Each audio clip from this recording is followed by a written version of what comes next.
Namaste students. Today we are going to discuss the last topic in the chapter acid, bases and salt.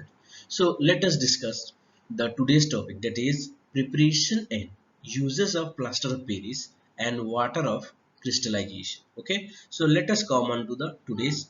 So our today's compound is plaster of Paris. Okay, so what is this? It is having the common name, that is plaster of Paris. Now what about the chemical formula? The chemical formula of plaster of Paris is calcium sulfate dot half H2O. Okay. Now what about the chemical name? Chemical name is calcium sulfate.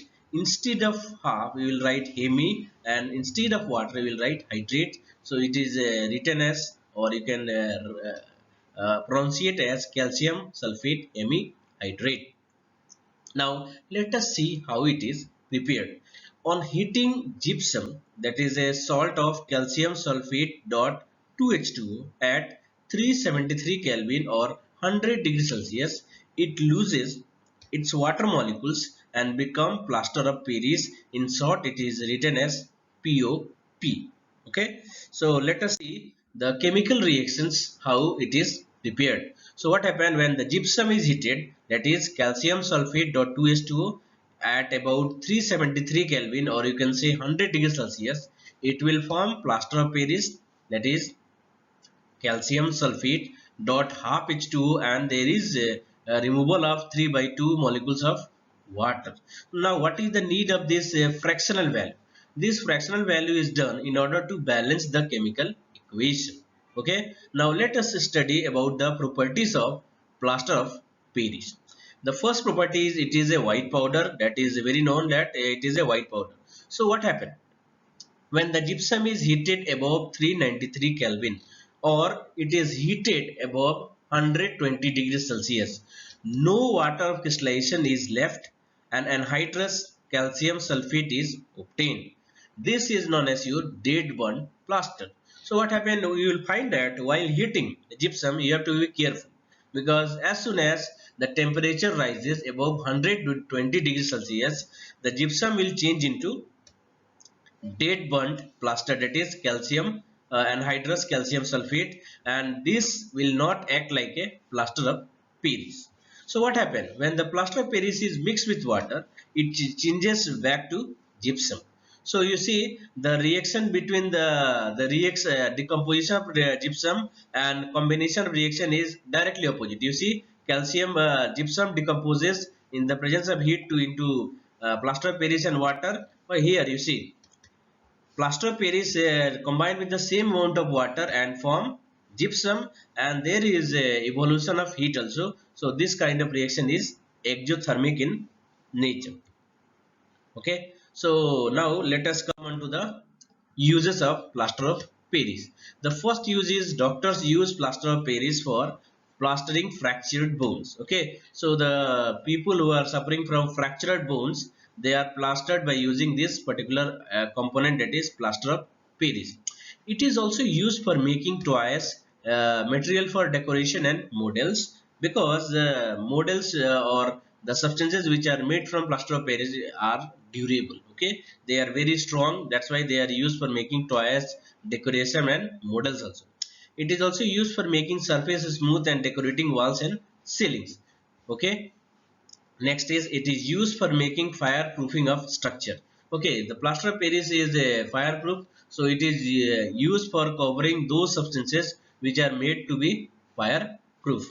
Now it is also used as a molding and casting agent. Okay, so it is mostly used in dentistry and your especially manufacturing process. Okay, so if you need a cast for giving the shape or molding uh, of a model, that this plaster of Paris is used. Okay, now what about water of crystallization?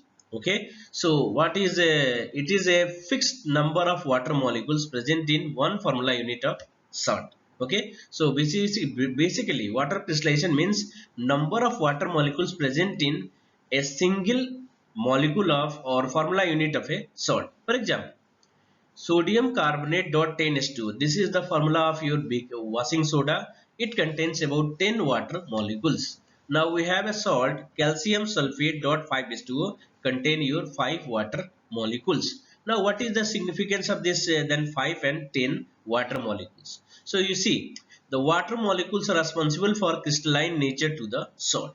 Okay, these compounds, these both compounds are crystalline in nature. The reason behind it is because of the presence of water molecules. So on removal of these water molecules by heating, the salt changes to amorphous or dry powder form. Okay, so if you are going to heat those salts, it will change into amorphous or dry powdered form. So these water molecules are responsible for keeping it the substance in crystalline form. Now let us see how these crystalline salts are named. So in order to name this, the first thing is you have to count the number of water molecules, and this number of water molecules is represented by a word or suffix. That is, for example, if you have a half water molecule, then it is having represented by suffix or word hemi. If one, then mono, two, di, three, tri, four, tetra, five, penta, six, hexa, 7 hepta, 8 octa, 9 nona, 10 deca, 11 andeca, and 12 dodeca. Now you see here the n represent the number of water molecule, that is represented by, that is known as suffix. Now water in that salt, they are represented or written as hydrate. So name of any crystalline solid can be written as name of the salt, then plus n plus hydrate. For example, you see calcium sulfate dot 2H2. Okay, so calcium sulfate, you will write calcium sulfate plus, instead of 2, you see here 2 means di, so di will be written. Then what about water? Water, in place of water you will write hydrate, so it becomes calcium sulfate dihydrate. You see calcium sulfate dot half H2O. So you see calcium sulfate, instead of half you will write hemi, and instead of water you will write hydrate. It becomes calcium sulfate hemihydrate. Now you see ferrous sulfate dot 7H2O. So ferrous sulfate plus 7, 7 means hepta, and water means hydrate. So it becomes ferrous sulfate heptahydrate. Similarly, other salts are also named by this. But here are the questions for today. Please go through these questions and write the answers of this question in your homework notebook. Thank you.